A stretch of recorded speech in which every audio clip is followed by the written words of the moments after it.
से ज्यादा हो खेला हाथवा से हाथ जनी छूटे उदिया नाही तो भौजी हो जइबू अकेला। तो देखी हाथ घूमता उठा के ये भौजी कांवरियन का नचवा गलबा। तो देखी हाथ घूमता उठा के ये भौजी कांवरियन का नचवा गलबा। तो यही जे नचवा गलबा, तो यही जे नचवा गलबा। ये भौजी चला समर के देवघर में भीड़ का चका चला गलबा। ये भौजी चला समर के मेला में भीड़ का चका चला गलबा।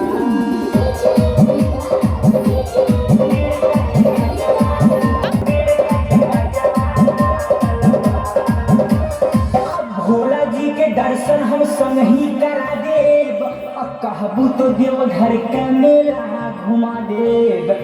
सोचल सपनवा अपन कलिहा पूरा, कहबू तो चाउमीन छोला खिया दे।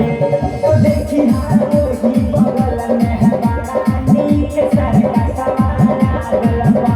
तो देखी हाथ वही बगल में है बड़ा नीक सरका सवारा गलबा। नीक सरका सवारा गलबा, नीक सरका सवारा गलबा।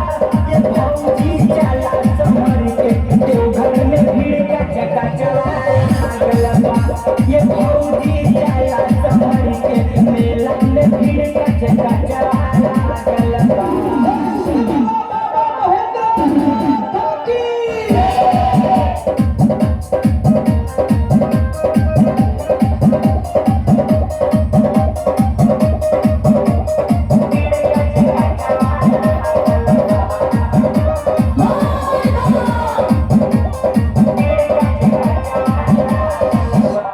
उत्तम रसिया के बाजाता गाना, यही के झूमाता भोला के दीवाना।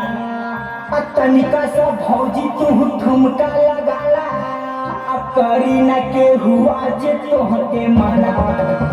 तो राइटर बजरंगी पुजारी के यहाँ सजवा गलबा। तो आज शिव मन मोही भैया